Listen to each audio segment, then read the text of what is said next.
What's your view on non-alcoholic stuff? I don't see the point in it. Right, I agree. I don't particularly like the taste of alcohol. There are alcoholic beverages that I prefer the taste of over others, which would be my preference, when I was drinking. Yeah. But compared to like a juice or something like that, they don't taste nice. Do you know what it reminds me of? Vegans eating fake meat. Yeah.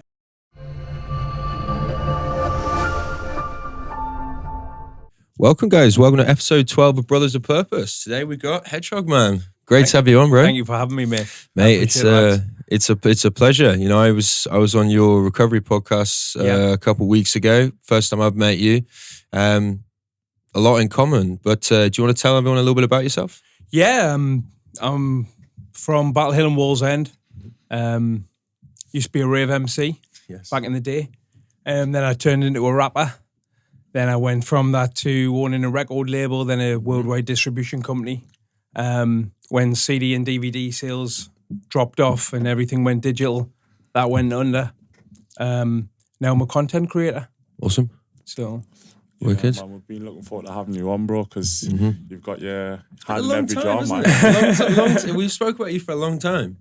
That's why I think when you reached out to me, I was like, well, this is just fate. Now we've got to get you on ours. Yeah. It's good to have you on. I mean, I think probably the easiest area to go into from my perspective is you and I have a lot in common when it comes to recovery. Certainly. You're a couple months ahead than I am because you're what, 12, 13 months now? Yeah, I'm coming up to 13 months. Yeah. Mate, awesome job. Well done. Thank you. I know firsthand.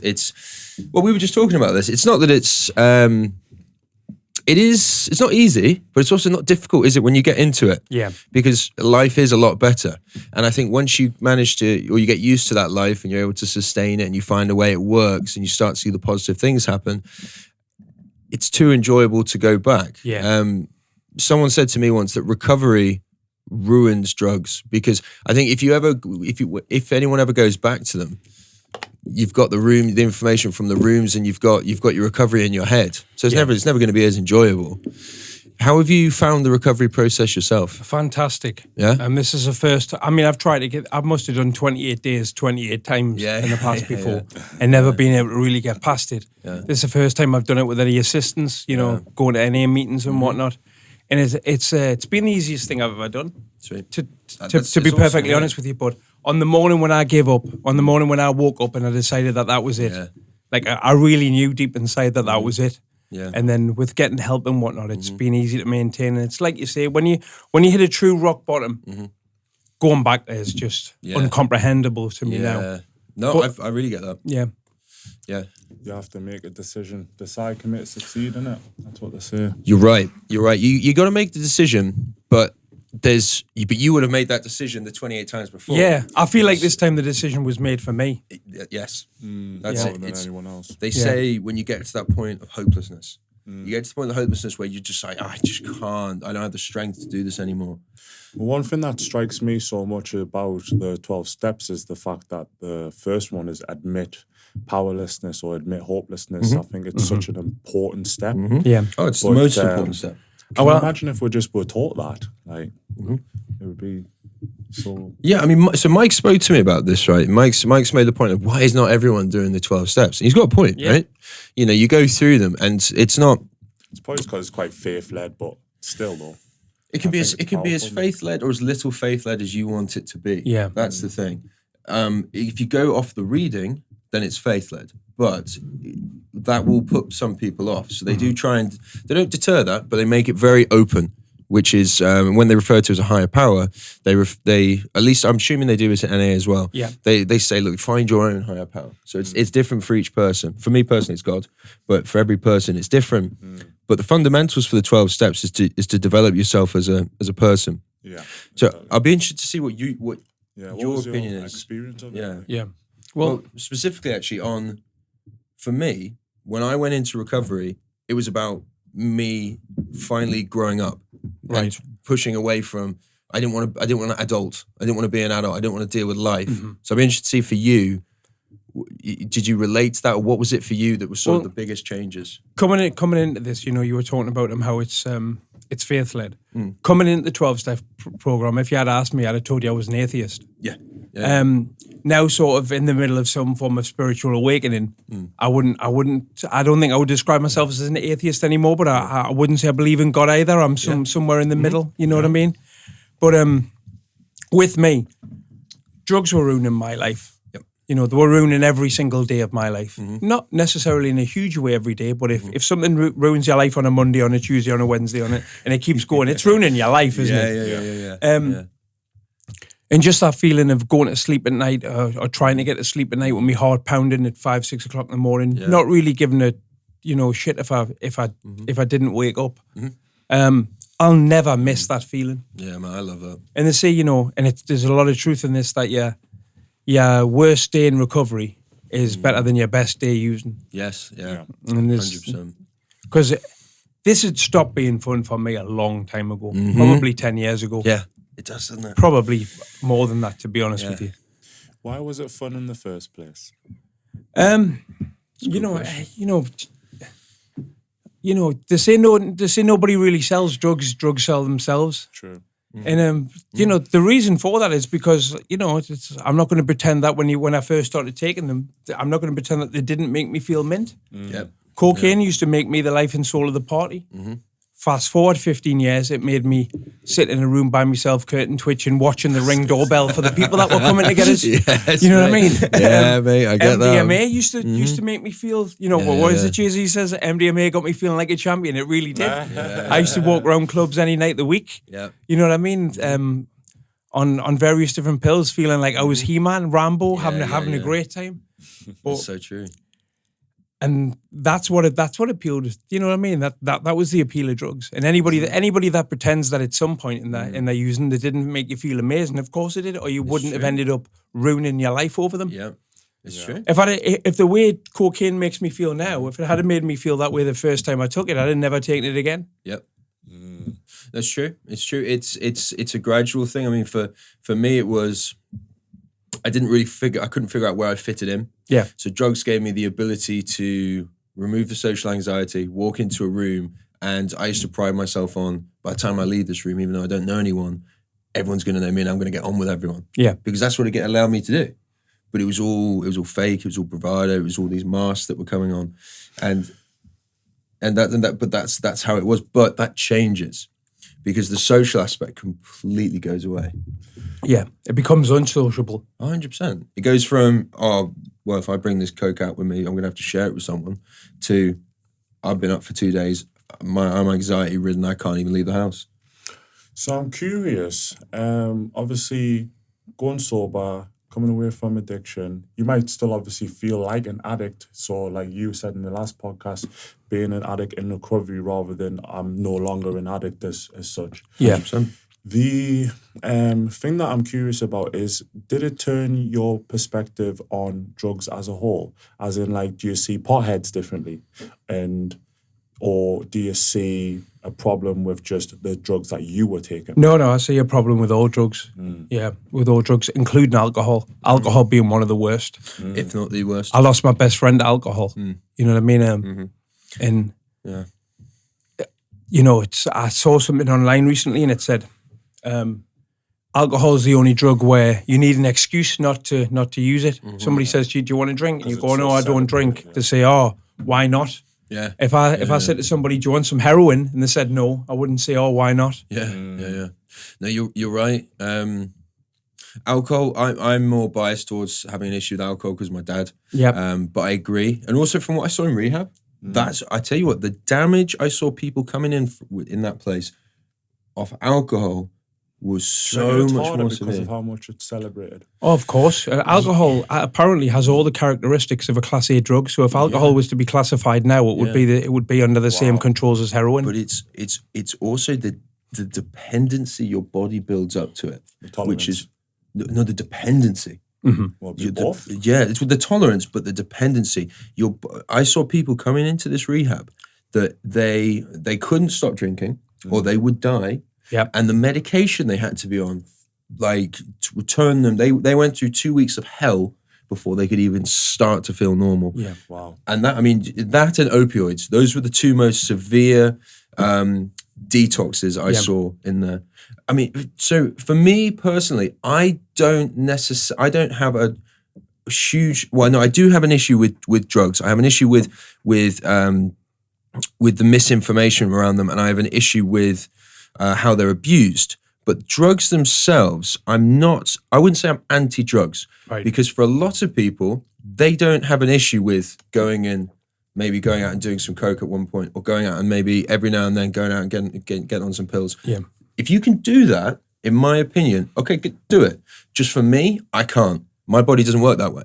If I go out and do that, that's me for a week and my life's fucked. Yeah. So drugs are anti-me, so I just can't do them. Mm-hmm. But I think alcohol is one that I would love to see I think drugs are regulated. anti-potential, because you'll They never are. know what your potential is once you're taking every drug on. No, I couldn't agree more. I couldn't agree more with you on that. What's your view on non-alcoholic stuff? I don't see the point in it. Right, I agree. I don't particularly like the taste of alcohol. There are alcoholic beverages that I prefer the taste of over others, which would be my preference, when I was drinking. Yeah. But compared to like a juice or something like that, they don't taste nice. Do you know what it reminds me of? Vegans eating fake meat. Yeah. Yeah. That's it's like I've got there was someone who I'd known a long time. She's going through recovery as well, and she's got a really successful platform and a really successful podcast now. And she has it's for recovery, and she has a non-alcoholic spirits company sponsoring the podcast. Right. And I'm like, I don't quite understand that. I think it's a dangerous game to play. Yeah. Because for me, it's one step away. And whether this is just something to protect myself, in my head, I think if I have a non-alcoholic beer, it still tastes like beer. Yeah. And if that triggers something in my head of, I want some packet now.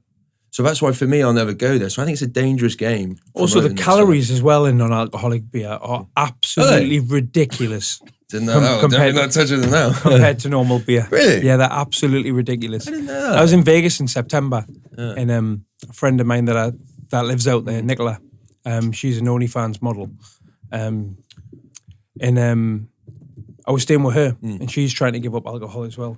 Nice. So she would give me, have one of this non-alcoholic beer. Yeah. And I had 2 mouthfuls of it, and it just reminded me that I don't like the taste of beer. And I was like, why am I drinking this? And then I looked at the calories and stuff on them. I was like, wow. Yeah, I'm not surprised. It's a booming market, particularly the non-alcoholic spirits. Oh, there you go. Yeah. It's a funny one, right? I just think I'm with you on that. I don't understand it. I don't understand the point. But I think not going away from recovery, but what initially intrigued me about yourself is I've got a lot of time for someone who at least comes across as unapologetically themselves. So I was intrigued with you to see if, is this guy like that or is it an act? But bro, you're you. Yeah. And I fucking love that. You are just who you are. And I've got so much time for that. Thank you. Have you always been that way? Has it always been you? Yeah, it's always been me. Yeah. But over the past few years, especially with me doing the YouTube content, as soon as I stopped trying to put on any form of an act at all and just started 100% being myself, is when my numbers started moving. Yeah, I love that. And it's, there's a lot of, for all it's a cliche, like somebody said to me once, keep it real and they will come. And there's nothing truer than that. Yeah. Nobody's better at being me than me. Fucking too right, yeah. I agree with that. Yeah, you make yourself very vulnerable when you're being authentic, but vulnerability builds connection. How much have your childhood experiences influenced the person that you are today, Craig? I'm not really sure about that. It's something since I came into the program that I've been looking at a little bit more. Questions I've never asked myself before. So I have abandonment issues especially with female partners and stuff like that in my life I've had. And now I'm adopted. I can't remember being told I'm adopted. I've grown up knowing that. Okay. And I've recently been reading that perhaps that's why I've got, so you know what I mean? So I would have told you a year ago, I would have said none. But it's it's a work in progress, me looking into these things now and trying, maybe I need some therapy. Man, I love that. Well, when I was 2 years old, my mum and dad separating was something that, similar to yourself, brought forward some question of abandonment issues. And you don't really connect the dots until you're forced to. And I think that's what therapy can do. What's also as well is like in being off me tits all the time. They weren't the thing. I was too busy concerned about things that my brain had made up to worry about anything real like that. That's so funny because I'm seeing a hypnotherapist at the moment, right, to go through my trust issues from my abandonment issues of my parents' divorce, right. And it's because it was affecting my relationship with my girlfriend. Yeah. So that's what this hypnotherapist is wicked, by the way. So the way she did it, it has an immediate effect. So it's all, I've already seen the benefits from it. But I mean, I guess I'm realizing maybe it's a more common thing. Yeah. I guess it's one of those things, isn't it? In my head, I'm like, am I the only one going through that? But clearly not. Don't get me wrong, as men, we're not like raring to talk about it. Like if you are like getting therapy, some people are open and honest about it. Most people hide it though, let's be honest. Yeah. And I mean, I'd be the first person. I'd love nothing more than to sit here and talk about my feelings all day, mate. So I can't relate to people like that. But that is most men. You are right, 100%. Yeah. I think it's probably it's a split down the middle, innit? Like some people have that warrior mentality where they don't even acknowledge their feelings or emotions at all. Yeah. And I think it gets to a point where if you don't humble yourself, life does. Yeah. And that's where I think therapy comes into play for me personally. Yep. I think sometimes my ego when I was younger, I was like just out of control. Yeah. And I wouldn't answer to anyone. And, I can relate to that. When you've finally got to answer to someone, it's like having the rug pulled underneath your feet, and it's like, well, who am I now? Do you know what I mean? Because you're just so used to answering to yourself. But yeah, I get that. I think it sounds like your journey at the moment is similar in a lot of ways to mine, which is trying to sort of discover who you are, which I found really interesting. I found really empowering as well over this last year, trying to work out who I am, what is my purpose, what are my morals, you know, what's my identity as a person. Yeah. I've really enjoyed it. A scary experience or not? Or just overwhelming? The time I found it scary and overwhelming was at the beginning, where I realized what I was embarking on because I was looking at it wrong. I was looking at it in the way of I'm making a decision for the rest of my life and it starts now. And that's quite daunting. Whereas when I changed that to, as you'll know, a day at a time. Yeah. And you build on that and then you start to build on, okay, well, now I look at it differently. Now I still focus a day at a time with certain aspects, but now I'm looking at building in longer into the future because I've created some consistency. Yeah. But now what I find is I have moments where I'm like, okay, wow, no, this is, I've become this person. I'm now developing this area. And I have like sort of little pinch me moments where it's like, I'm doing shit now. Yeah. And that's really cool and that drives me on. But I'm pretty content with the person that I'm becoming and where I'm at. I still get a lot of anxiety. When it comes to, I catastrophize things in my head. So I think we all do though. It's every demon's bigger in your brain. Yeah. Well, I don't know how you feel, but that was one of the reasons I used numb everything. I just used it to numb everything, you know. Like, so yeah, I honestly believe, and I mean, you know, doing as I look further into the person I was and go through the steps, I may change my opinion on this, but I honestly still believe that I just took drugs because I used to really like drugs at one point, and with having ADHD and whatnot. If something sets endorphins off in my brain, I will, you know, that's what it do is. it till the end of time. Dopamine, it's that rush of 100%. dopamine, yeah. Do you know our dopamine levels when we first got sober will be nigh on 0.1%. Oh yeah. Really and they say it takes a year for them to get back to a normal level. You can help that with fitness, eating well, sleeping well, these types of things. You can help with that. That is the addiction because it's so depleted. It's like you're always on a chase for it because your body and your brain, it wants to level that out. So it's chasing dopamine. Yeah, it is. But you stop producing natural dopamine. Yeah. Which is why I probably think you have moments where, especially in recovery, where you feel great because you've got good things happening to you, but you're naturally producing some dopamine again, which your body hasn't had natural dopamine for ages. It's just been from 175s, you know. So not quite the same. I mean, quite a lot of the times in my life, the only bad things that I've really had happen to me have been like down to the result of my using. You know, like women leaving me and stuff like that. You know, like traumatic things I've been through. Yeah, they're all really 9 times out of 10 a direct effect of my using in the first place. Is that something you've realised recently? Was there a point where these situations you didn't put the blame on yourself? Yeah, because I mean, throughout my entire throughout my entire adult life, I would blame it would always be everybody else's fault, never me. Yeah, I get that. It's never Craig's fault. Craig's perfect. No, I relate to that, man. But he's not though. Mm-hmm. Yeah, it takes a lot of grounding and a lot of maturity to admit things like this. So, what softened your heart? What softened me heart? Yeah. I think I've always been quite a soft-hearted person. At heart, so to speak.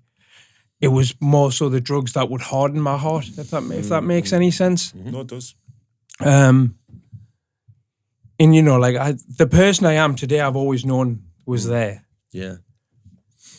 But the addiction was just so strong, it kind of killed that person off for a while. I mean, even the partner I've got now, I've been with for 5 years, and the day I met her, I was smoking crack and biker. I mean, not with her. Yeah. She's never taken a drug in her life. But love it. And you know, like I would have days where I would be sober for a couple of days, and I think that's the person that she really likes, and that's why she stuck with me. I think because she knew somewhere in there was the person that's sitting here today. When did you find out you were adopted? I can't. So I've grown up knowing it. I can't remember being told for the first time. Right. So normally when I tell other people about it as well, they become more interested in it than I feel I am, if that makes any sense. Got you. Because I literally know no different. Got you. That's interesting. Who were you raised by? Was it just like, were you in a care home? No, so who I call my mum and dad, who aren't my biological parents, they couldn't have children, so they were waiting for a baby. When I was 6 weeks old, I became theirs. Oh, wow. Okay. So it was kind of like they received I've seen the letter. They received a letter, which is like we've got this baby. He was born in Sunderland, and it's me they're talking about. That's obviously I wasn't called Craig at that point. Yeah. We got Hedgehog Man here. Come get him. Were you close did you have a relationship with them or I've never met. I don't know my biological parents' names, anything like that. When I became 18, I became sort of eligible to find out who they are, and I've just never bothered. Yeah. And as time gets on, it is something that crosses my mind more about doing. More so because, like, you know, I don't know what, you know, like when you fill out a questionnaire for, say, life insurance or something like that, it's talking about what runs in your family. I honestly don't know. That's true. I don't think most of us know what the hell's going on with our like family and our like everyone knows who their parents and like auntie, uncles and cousins are. But tell me anything beyond that. Good luck. Like most people haven't done it. I would go as far as to say, do you really know these people as well? You know, like, I think when it comes to your family, what I've realized over the last few years is there's a lot more depth to people, or that people show you a certain view of themselves that they want people to see. Yeah. You know, in the last 12 months of my recovery, I've seen at the age of, I should get this right, she's going to hate me for saying this anyway, but I think 62 or 63, my mum, the changes she's made through a result of me making the changes I've made, and her believing that she's potentially neurodivergent as well, and that she's looking at focusing on fitness, all these areas that she's now putting time into understanding herself. So I think a lot of people, regardless of how old they are, they'll go through life not working on a lot of areas that would really benefit them to work on. And it takes certain things to get that to happen. It's everyone's first attempt at life, isn't it? So naturally we're all still figuring shit out. Yep. I love what you said about being neurodivergent. Neurodivergent. What's your take on this? Because I think for you it had quite a big impact with the addiction. Massive. It was like intertwined. Yeah. I know me and Daps had spoken about it, like obviously being neurodivergent. So I have bipolar disorder, type 1. And I suppose it puts me in the category of somebody who's neurodivergent. Most people in society are supposedly neurotypical. And when I first heard about these terms, I was like, well, what does that even mean? Because what does it mean to be neurotypical? What does it mean to be neurodivergent? Like, how's my brain like not normal, and how's yours normal? How do you define your brain as being normal and mine not? But what's your take on it? If has there ever been something you've looked into? Well, I was diagnosed with ADHD when I was 36. So another late diagnosis. I'm 44 now. Yeah. You know, previous to that in my life, I didn't even know what ADHD was.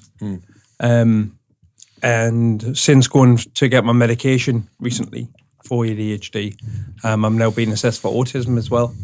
So that's something new to us as well. Like I like, you know, I didn't know what ADHD was. I have a rough idea of what I think autism is, but it's something I'm going to have to read up on because I literally know nothing about it. They go hand in hand, though, don't they? But one thing I have noticed, though, is that all of my friends have ADHD. Yeah. They're either diagnosed or self-diagnosed. Yeah. And I think that I'm drawn to people like that. I'm drawn to that type of energy. You're drawn to people who are more neurodivergent. And it's I think I am as well. Like, definitely had a huge effect on the addict side of us, definitely. Without doubt. For me, that was when my head was quiet. My head was quiet when I was 2 days into a session on coke. Yeah. That was when there was my head wasn't crazy. And that was one of the things I had to manage when I got sober. And that's one of the things that scared me. How am I going to manage my head? How am I going to manage my head sober? Because I just used to numb it all the time. I think people underestimate how hard it can be to deal with that restlessness when you're no longer relying on a drug to keep you there. Yeah, my sleeping pattern doesn't exist. Yeah, you've got a unique sleeping pattern. I remember I was talking about this. I was like, bed at 9, up at 4:30. You were like, I'm still awake at 4:30. Whereas, like, you know, it's all over the place, especially because on the 19th, I started my ADHD medication again for the first time in about 6 years.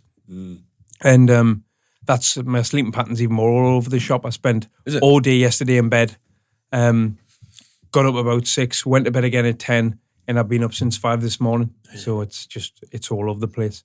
Wow. But my body's still getting used to it. Yeah, it will take some time. There might be a tie between neurodiversity and creativity. Do you feel like Definitely being the person that you are is kind of had a big impact on the creative outlets? I know you do a lot with the YouTube and the... Yeah, definitely. 100%. The way that my brain works, you know, because I don't see ADHD as a negative thing. I see it more as a positive. And I couldn't have done half the things that I'd done if I had a neurotypical brain. I don't think. Yeah. Because these ideas just fly into my head. Without doubt. And then if I'm really excited about it, and I'm still excited about it a day later, I'll be chasing. I'll be on a path to achieve it. Yeah. I asked you this earlier, but who's the most interesting person you've ever met? 90 bro. 90 bro. Yeah. Rizwan Youssef. Yes. I recommend you get him on. Yeah. I think we're going to have to. I'm intrigued by this guy. What made you click so much? Just energy. Energy. He's quite a spiritual person as well before I knew what that was. And just energy. Energy is the best way I can describe it. Yeah, we've made music together.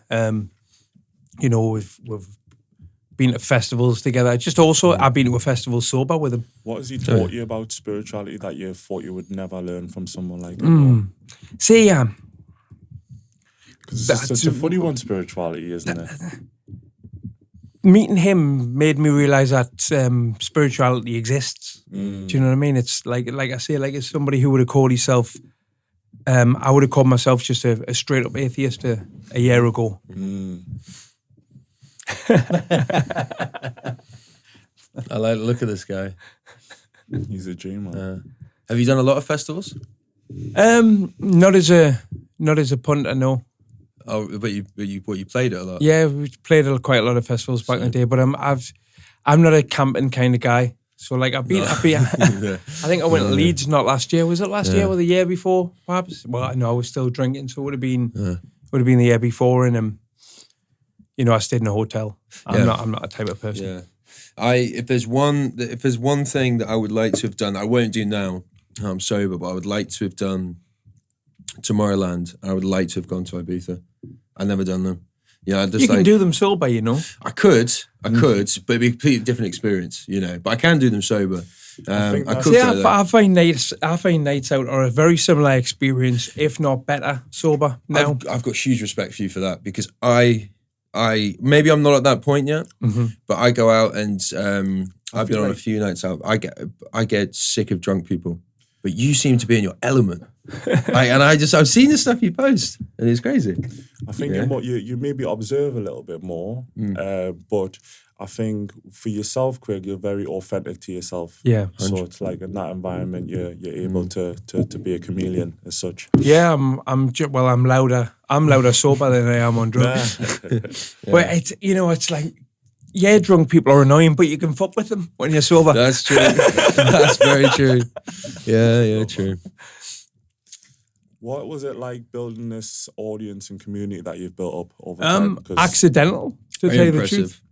It was accidental. I've got 5 active YouTube channels now. And it just all started from taking the piss out of a local boxer. Have you met a lot of people through that community as well? Yes, I've had the VKFC World Heavyweight Champions been on my podcast, Michael Terrell. Love that. Mickey, what was it like meeting him? Fantastic. He's a really hard good. bastard, isn't he? Yeah, he is. No, I like him. I like what you do, mate. I think it's interesting. I think you found a good niche. But you spread your net pretty wide, because you cover a lot of different things. You've got the recovery podcast. Yep. And then you've got, what are some of the other different things you're doing at the moment? So I've got Hedgehog Live, which is my live channel where I stream. I used to stream Monday to Friday for an hour a day. Yep. Show called The Daily Decker. I knocked that on the head now. Yeah. Now on a Saturday night, I just do a show called Saturday Night Live. And then I react to 7 or 8 different videos live on that stream. Then the stream's taken straight down when it's finished, and then it's chopped up into 6 or 7 videos, and that's my content for the week on that channel. Mint. Then I've got the Hedgehog Man main channel, where I cover current affairs, anything really, more mainstream stuff. Then there's the Hedgehog vlog, which I'll be shooting some footage for after this for you guys. Nice. Where, it just follows me on what I'm doing on a day-to-day basis. Love that. The Giving It Away podcast, and then Daps in the Hedge, which is mine and Daps' new channel. Busy man. Oh, yeah. Daps is getting involved. Right, this is what we do. 100%. Daps, how long have you known Hedgehog Man? Not that long. Not long at all. So I think the first time we met was at the rooftop party at Pitch and Piano. Yeah. So I'd had a few guys on the podcast, and so then they invited me to a single lunch. I was there, I was sipping a drink, and he approached me. And initially I was a bit skeptical because I didn't know anyone there apart from the people that invited me. So, but the thing that I remember was how kind it was. It was just like, Daps. I think you'd already kind of mentioned my name. Daps. And I was like, hi, how you getting on? Yeah, that's why I'd seen several episodes of your podcast, because you've had a lot of my friends on. Yeah. Like 90 Bro, Max Gavins, Jamie. So we just kicked it off straight away. We got talking, and I followed him on social media and immediately found him to be the kind of person that I wanted on my shows immediately. Because a lot of the people that I've had on, all the artists, it's their first podcast, it's their first ever appearance on anything. But Craig has been doing this. So I was like, immediately we're going to gel. Yeah. And so we got him on the podcast. We had a great conversation. He's in my top 3 conversations that I had in 2024. That must be in your top 1. Who is your top 3 for the record? Top 3, Elia Lopez, because we actually ended up recording the most viewed episode on YouTube, and we had the easiest conversation first time around. So straight away, and she was easy to talk to. Craig was insanely easy to talk to as well. But also the other guy that came on the pod, we did insane views on Insta, was Sushi Sound. And Sushi Sound is one of the best DJs in Newcastle, one of the best MCs. He hosts everyone. Great guy. I mean, like the clip didn't just go viral, but people are using the audio because of the things he was saying. They're using the audio to Oh, so I have to check it out. You 100% do. And I think he's the kind of guy as well that we need to get on all this stuff that we're doing. There's just so many cool people in Newcastle, and I enjoy getting everyone on. What's your worldview, Craig? I don't understand that question. So, for example, I love that you're honest, because I've had people answer that and be like, I know what the fuck I'm World talking peace. about. No, so I suppose what I'm asking is, how would you describe somebody's worldview? So, it's funny you were going down that route, because I was going to ask. For me, the way I see it is, let me start by saying how I see a lot of these things. I feel just how you see the world, like the world the affairs in the world, like where we're heading is like. To give you some context, I have a view that we have a if any input or impact on what actually happens, and people get massively drawn into whether it's who they're voting for, all these things, when it doesn't really fucking matter. You know, all of it is. I share that view, 100%. Yeah, right. So that's what we're talking about. Like, how do you see that side of the world? So I live in a bubble, really, because I don't watch the news. My algorithm doesn't show me anything of current affairs. Yep. Quite a couple of years ago now, there was a shooting in Paris. I was seeing people posting about Paris and stuff. I had asked one of my friends what had happened in Paris. Because I'm just switched off to that.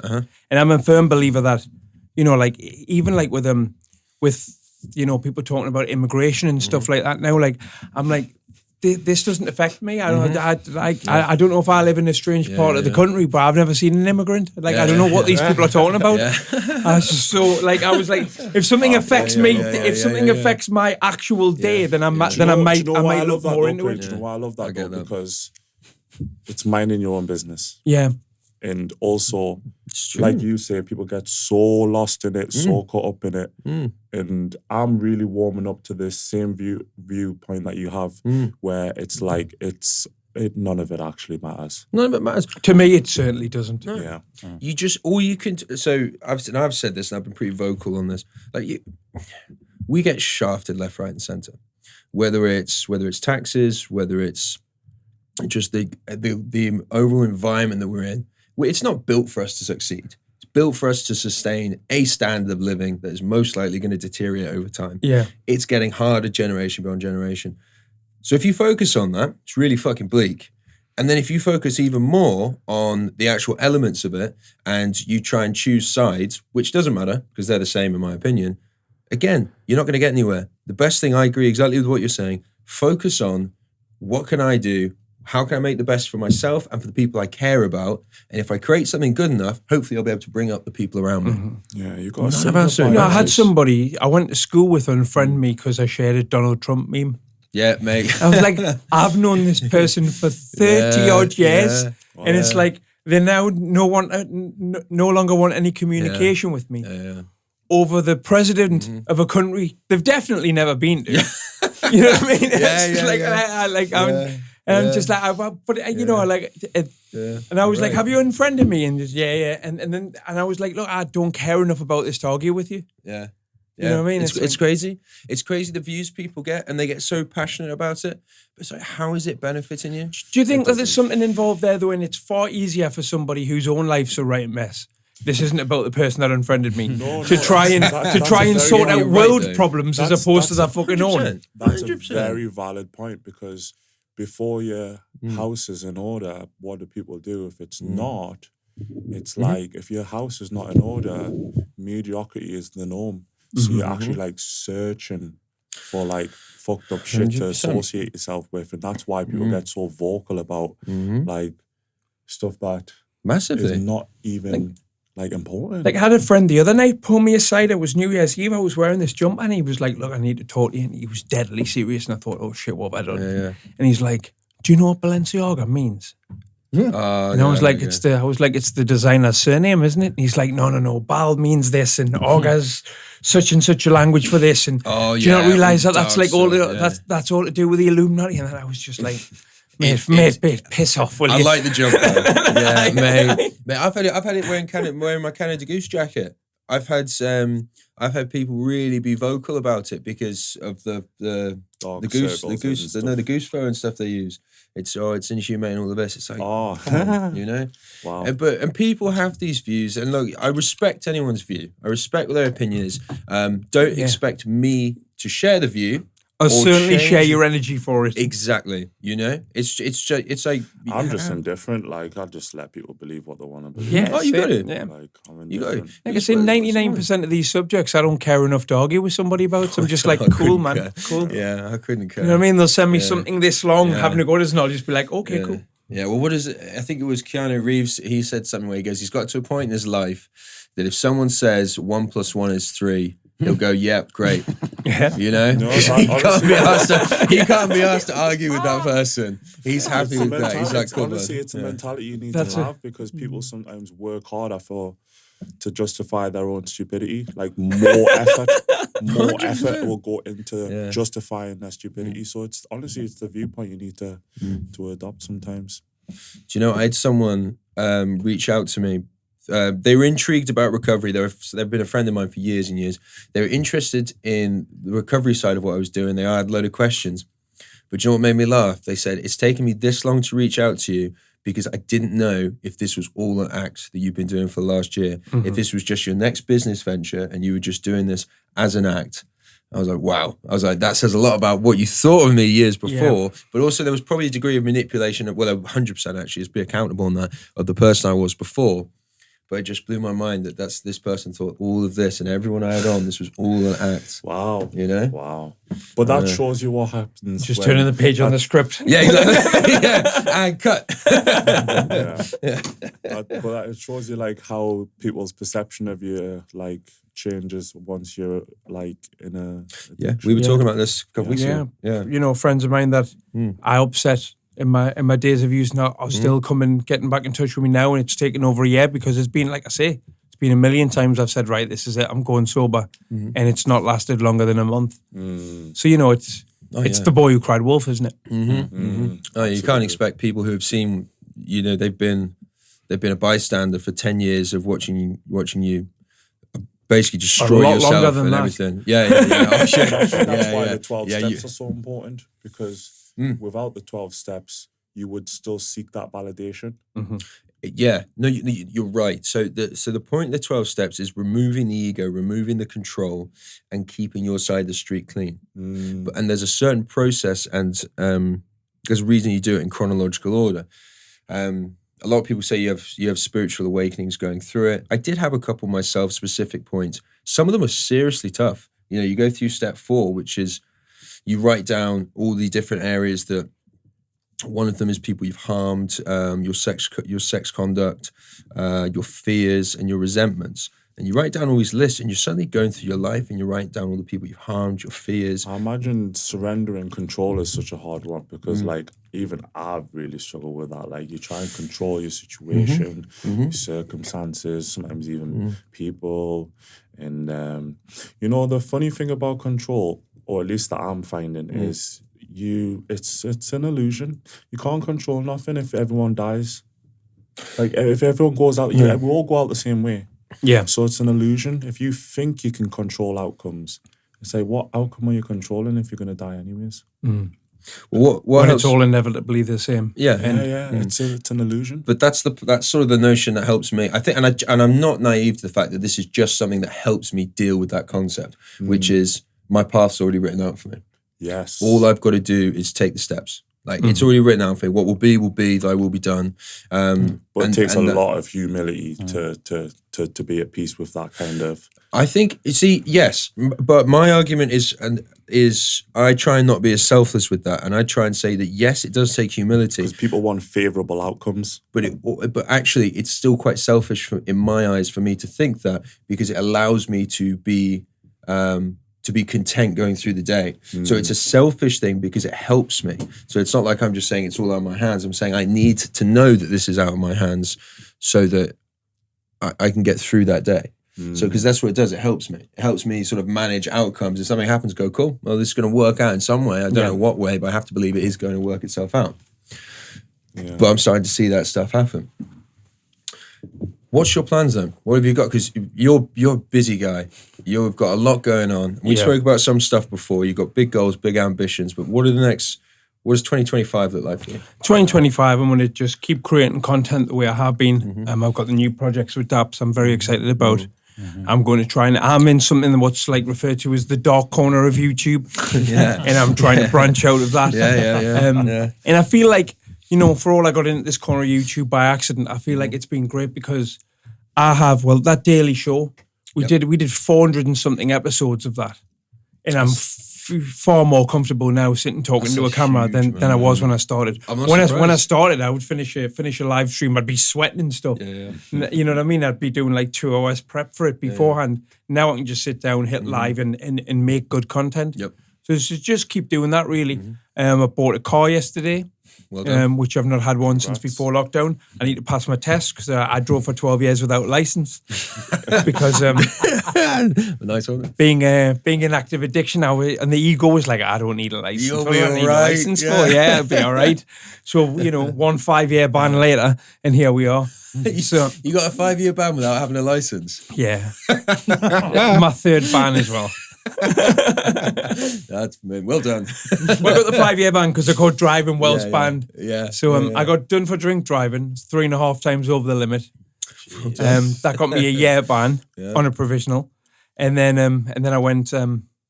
I got caught driving whilst on that ban, and I got a 5-year ban. And I think the next one after that's a 7-year ban. So I was like, I'm going to be 50-something-year-old by the time I can drive legally if I don't pass my test this time. So I want to do that. Yeah, and then once I'm mobile and on the road, I'm going to go back to doing stand-up comedy. Stand up 5 or 6 times. Love that.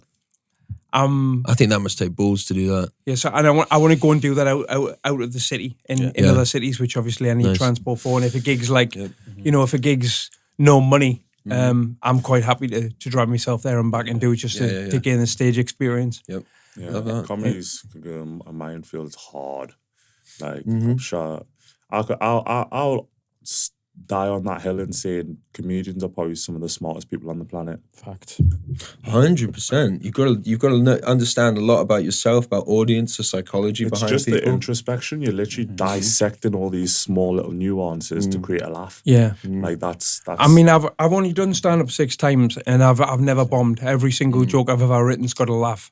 It's impressive, but. Also, I'm very comfortable on stage, but I was a rapper for a long time. I was a Geordie rapper for a long time. I'm used to standing on stage and trying to entertain people that aren't interested in what you're doing. Yeah. So you know what I mean? You know what I mean? I've had people shout rapping in yous or shit in between songs and stuff. So it's like, So if to stand on stage and tell a joke and nobody laugh, I'd find that funny myself. I'd probably laugh at it myself. Do you know what I mean? So I think that's the attitude you have to go into with it, though. Definitely. Yeah, I think you've got to.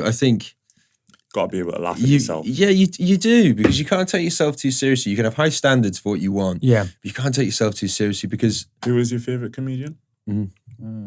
Ooh, Stuart Lee. I don't mind Stuart Lee. I do like him. Back him up, Daps. I want to see who it is. Yeah. That's a good question. That I don't know who mine would be. Mine's Cat Williams is up there. Yeah, Dave Chappelle. I've seen Dave Chappelle. I like him. But I don't know. I like my Jimmy Carr's and like Jimmy Carr's good ones as well. Like, what was your guy? Craig? Stuart Lee. I used to like Jimmy Carr. Was it Paul Smith? Paul Smith. What happened that day? Right. So I saw him. So during lockdown. Right, off me tits on speed. I had this genius idea, right? I was going to buy a front row ticket for Paul Smith, walk in late, and get on one of the videos to get some subscribers up on my YouTube. And I bought a ticket to go by myself, and I pulled it off to a T. But over the last 2 weeks, Hot Water Comedy Club, Paul Smith have re-released that clip. I've got a pint of beer in my hand. Now everybody's like, I told you he was still drinking. I told you he was still drinking. Oh, nice. That's funny that. But it's from 2022 that, and they put the clip out in February 23 originally. Craig, the one thing about you that I really like is your ability. You're a really calculated guy. You come up with ideas of things that you want to do. Yeah. And you execute and you just do it. So you'd say something like, oh, I'm going to go to a Paul Smith show and turn up like 15 minutes late on purpose because I know that with that hair, that mohawk that you've got, you're going to be the most noticeable guy. And it's like... And these things, they're not that complex to do. Do you know what I mean? It's like... That's the wildest thing. Like people are like, some of my friends are like, oh, that's genius. And I was like, is it really that genius? It just takes a bit of balls. I just do what he does with everybody, but I did it on purpose, that's all. Facts. And you knew that it was going to be talking about you for a while. I mean, in 2023, when that clip went out, I got 1,500 subscribers on my channel. Yeah, from Paul Smith, yeah, from Paul Smith, yeah, from Paul Smith. When they re-released the clip, it's happening again. Yeah. Not got that many this time, but it's happening again. So if you had one piece of advice for anyone who's starting content creation in 2025, the year is still young, but still we're just starting out. What would be your piece of advice for anyone that's starting out? Think outside the box. You know, try and like a great example of somebody who's. Do you know? Well, a couple of great examples. Do you know who Robin Armstrong is? Yeah, I've heard of him. Yeah. Well, I used to live with Robin. Robin used to live at mine in Gateshead when I lived in Gateshead in my apartment. He was he had to move out of his flat quickly, and I half knew him through a friend. I was like, come live with me for a bit. I learned a lot off him. And then the other guy that I take a lot of notes from is Shaq. And Shaq does things like, well, he broke into Wet and Wild and had a rave in there, and he had a rave on a bus, and he had a rave on a metro, and a rave in B&Q and stuff like that. Turned up to his gig. Now, none of those things are that complex to pull off. Yeah. They're just something that if you're scrolling and you see that, you're going to look because you've never seen that before. Yeah, that's true. Love that. Very true. Love that. Well, it's It's SCH. SCH, yeah. Because I know he turned up to his last gig in a in a coffin. Did he? Oh yeah, this man, guy, he's a funny guy. He's Shag. a funny guy. Yeah, this guy, when he was doing it in Newcastle, I did a rave in Greg's, didn't they? Yeah, yeah. Turned up to his show in a coffin. Shit, bro. Is yeah. the one that plays that grandma? Yeah, Yeah, Nana McKenna. yeah. There's another great example. Shit, so it's him. That is genius. That's been going off that, by the way. Look at him. Look, he's even done a thing with Sam Sam. Fender. But look at this. Yeah, he's selling out an X by himself and stuff like that. Now, well, you signed to Ministry of Sound. Yeah. Local hero, him, and he only blew up in the last 2 years as well. Yeah, he's doing Just well. doing his thing. He's doing well. But I've known Shaq for years, like years and years and years, probably He'd be a good 15 person years. to get on, you know. Oh, he'd be brilliant to get on. I like that. Well, mate, it's been an absolute pleasure. Is that it? That's it, bro. That flew over. It did, didn't it? Didn't it just? Mate, that was brilliant. Thank you very much, guys. Been a pleasure. Anytime you want us to come back, just ask. 100%. Really enjoyed it. Nice one, bro. Cheers. Well done. Appreciate That was it, great. brother.